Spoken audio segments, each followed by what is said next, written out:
दक्षता विकास भारत सरकार अर्थनैतिक सर्वे रे ओडिशार दक्षता विकास मॉडल को ये सर्वोत्तम अभ्यास बा बेस्ट प्रैक्टिस रो स्थान आज आम ओडिशा को प्रदान प्राप्त इंडिया स्किल्स प्रतियोगिता रे ओडिशा 57 टी पदक सह देशर शीर्ष स्थान में रही।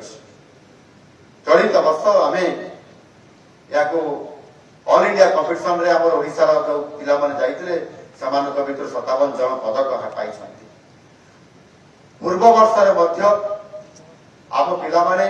भारत वर्ष रे सिलेक्ट होकरी से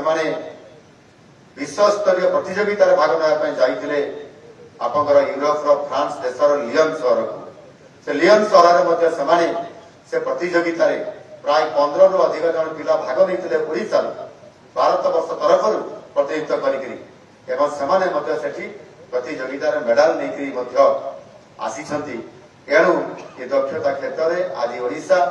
वर्ल्ड स्किल सेंटर सहित आज आम आहरी अधिक जो आमर अच्छी आईटीआई जो गुटिक उन्नत 13टी आईटीआई सरकारी एवं एआई आर्टिफिशियल इंटेलिजेंस तार लाभ प्रतिष्ठा से करने जाऊँ।